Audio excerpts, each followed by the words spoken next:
Alors, nous sommes à quelques jours de la fin de l'année scolaire. Donc, cela signifie également que nous sommes à quelques jours pour certains des examens finaux. Et pour plusieurs jeunes, les examens, c'est synonyme de stress. Donc, aujourd'hui, on va parler de stratégies pour pouvoir, chez les jeunes, diminuer le stress et optimiser toutes les chances de leur côté pour réussir leurs examens. Première chose à savoir, le stress. Le stress, ce n'est pas toujours négatif. Il y a du bon stress, il y a du mauvais stress. Le bon stress, c'est ce qui te pousse à réagir. Lorsqu'une situation, tu te sens en danger, il y a un problème, le bon stress va te pousser à aller de l'avant, à réagir, à te mettre dans l'action. Mais il y a du mauvais stress. Le mauvais stress, c'est lorsque ton niveau de stress est tellement élevé qu'il devient envahissant et qui vient en fait te pénaliser, qui t'empêche de faire quoi que ce soit. Ça, c'est du mauvais stress. Et ce mauvais stress-là n'est pas bon lors des examens. Donc, c'est celui-là qu'on veut aller éliminer ou atténuer pour ne pas que ça nuise à l'examen. Une autre chose à savoir, c'est quoi les causes du stress? 4 éléments causent du stress. Donc, si on travaille sur ces 4 éléments, ça va nous aider énormément.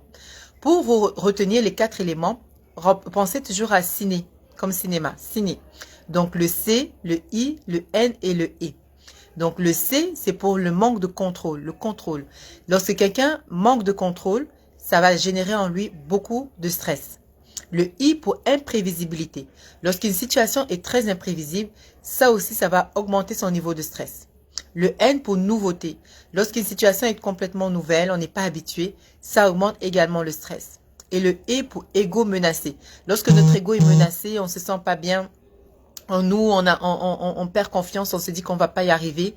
Déjà, ça génère un stress qui va nous nuire lors de l'examen. Vous avez bien compris, pour gérer le stress des examens, il faut gérer ces 4-là.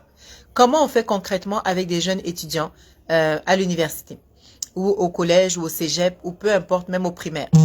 Qu'est-ce qu'on fait tout simplement? C'est qu'on va demander aux jeunes sur quoi est-ce qu'il a du pouvoir et sur quoi il n'a pas de pouvoir. Il n'a pas de pouvoir sur les questions de l'examen. Il ne sait pas quelles seront les questions de l'examen. Il n'a pas de pouvoir sur sa note finale. Il n'a pas de pouvoir sur la pression, sur plein de choses qu'il pourra vivre ce jour-là. Cependant, il y a plusieurs éléments sur lesquels il a du pouvoir.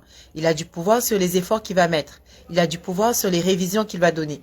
Il a du pouvoir sur les habitudes qu'il va se donner lui-même, comme bien dormir, bien manger, diminuer les distractions, les réseaux sociaux. Toutes ces choses-là, il a du pouvoir.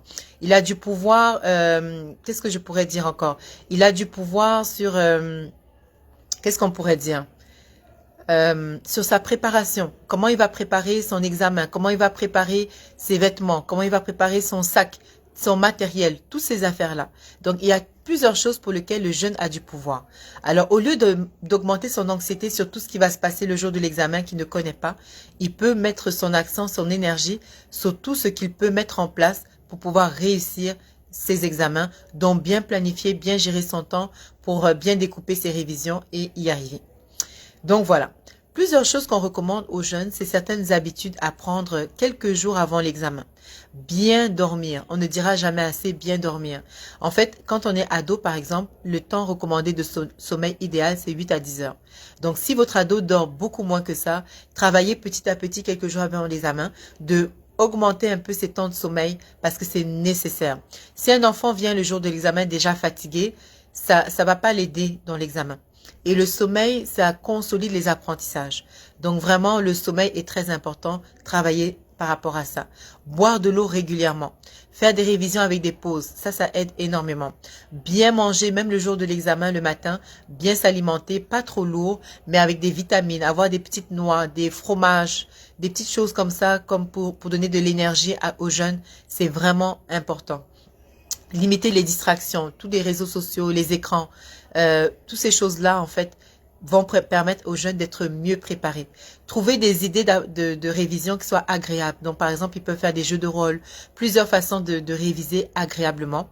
Qu'est-ce que le jeune peut faire avant l'examen? C'est son temps de présence en classe. Avant les examens, il y a des périodes de révision en classe.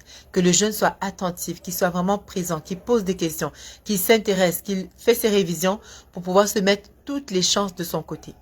Si le jeune est bien préparé, qu'il a fait tout ce qu'on vient de dire là, le jour J, la pression va diminuer parce que il aura mis toutes ses chances de son côté. Maintenant, qu'est-ce qu'on recommande le jour de l'examen? Ça, c'est quand même une petite feuille que je remets souvent aux élèves. On recommande le jour de l'examen de bien lire les instructions. Donc, quand le jeune est devant sa feuille de copie, il doit bien lire les instructions parce que il n'y a rien de pire que de faire un examen où tu réponds à une question qui n'est pas la question. Donc, c'est vraiment, ça peut être frustrant. Donc, bien lire les instructions, c'est important. Une autre chose qu'on recommande pour les jeunes, les élèves, c'est de lire l'examen au complet. Prendre connaissance de l'examen dans l'entièreté pour pouvoir mesurer au niveau du temps, les questions faciles, repérer les questions difficiles, etc. Donc, mieux gérer en fait son examen pour éviter de manquer du temps, etc. Une autre chose qu'on peut faire, pour ceux qui le permettent dans des classes, de boire des petites gorgées d'eau. Ça, c'est des choses que pendant l'examen, ça peut faire du bien de prendre des petites gorgées d'eau. Ça fait aussi du bien. Une autre chose, c'est, ça dépend toujours des élèves, mais souvent, pour ceux qui font beaucoup d'anxiété, du stress, on va peut-être les encourager à commencer par les réponses un peu plus faciles. Des réponses qu'ils ont déjà la réponse, donc on se dit, OK, tu peux commencer par les réponses faciles, tu le fais rapidement et tout, et après, tu te donnes du temps pour les questions un peu plus difficiles à développement, etc. Il y a d'autres qui vont dire qu'ils préfèrent commencer par les questions qui donnent plus de points. Là encore, ça dépend vraiment du jeune. S'il gère bien son temps, c'est correct. Une autre chose, c'est se rappeler des succès passés parce que l'anxiété, le stress, souvent, c'est nos pensées qui nous envahissent, qui disent qu'on va échouer, ça va pas bien se passer. On se met des mauvaises pensées dans la tête. Mais quand on reste positif, quand on se remémore des succès passés, des réussites à d'autres examens, etc., on reste dans un état un peu plus positif. On se donne la chance, en fait, qu'on va réussir et ça nous aide au niveau du stress dans la tête. Une autre chose, la technique de respiration. Je ne sais pas si vous avez entendu parler, c'est une technique vraiment puissante que moi-même, j'en parlais, mais je commence à utiliser pour moi-même et pour mes enfants. Et je vous assure, ça fonctionne. Des fois, on rigole, on dit c'est stupide, ça fonctionne. Lorsque tu respires bien, tu prends du temps de respiration, ça oxygène ton cerveau et le cerveau a besoin de ces oxygènes-là réguliers. Ça fait beaucoup, beaucoup, beaucoup de bien. Moi, quand je fais les techniques de respiration, je vois les effets immédiats. Mais il y en a certains que ça prend de le faire un peu plusieurs fois. Donc ça, si le jeune se sent un peu anxieux lors de l'examen, il peut commencer à faire des techniques de respiration avant l'examen. Mais pendant l'examen, rien ne l'empêche de prendre des petits moments de respiration, inspirer, tu bloques et tu expires. Quelques fois comme ça, même une fois, deux fois, peu importe. Mais ça fait énormément de bien aux jeunes pour les examens aussi. Une autre chose, si vraiment la question est très difficile, on peut demander, lever la main, demander conseil à l'enseignant s'il peut clarifier la question. Ça peut être une chose. Et une chose aussi qui n'est pas indiquée là, mais qui peut être pertinent pour les examens, pour les jeunes. Beaucoup de jeunes ont des besoins sensoriels. Ils ont besoin de manipuler. Vous voyez, par exemple, moi j'ai toujours un objet sensoriel, plusieurs d'ailleurs, toujours avoir quelque chose dans la main, tu vois. Les jeunes ont vraiment souvent besoin de ça, plus qu'on ne croit. Alors, ça se peut que lors de l'examen, des fois, on est un peu plus tendu, ok? Mais si on a quelque chose, un petit truc tout petit, une gommette ou un petit élastique qu'on peut juste manipuler pour comme libérer toute la tension sur cet objet-là, ça peut aider. Ça dépend encore du jeune. Il y en a peut-être d'autres, ça va déconcentrer. Mais si ça peut faire du bien, si ça peut aider, on peut mettre tous les outils de notre côté.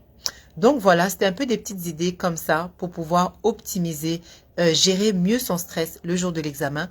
Vous avez compris, lorsqu'on est très bien préparé, le jour J, ça va mieux. Ça va mieux au niveau du stress. Et vous avez plusieurs outils que je vous ai présentés qui vont mettre toutes les chances du côté de vos jeunes pour qu'ils puissent réussir leurs examens haut la main. Et une dernière chose, c'est que lorsque l'examen est terminé, il y a aussi des choses à faire. Il faut se féliciter pour tous les efforts, se féliciter d'avoir fait l'examen. Il faut aussi, peut-être s'il y a des questions qui ont été plus difficiles, comprendre où on a fait des erreurs pour tout simplement apprendre. Ne pas se dire, oh j'ai été nul, mais plutôt, ok, qu'est-ce que j'ai pas bien compris, ok j'apprends. Tout simplement. Savoir célébrer ses victoires également. Alors, je vous dis à la semaine prochaine pour une nouvelle vidéo et bon examen à vous tous les jeunes. Vous êtes capables. Juste mettre chaque effort en ce moment de votre côté et vous allez y arriver, assurément.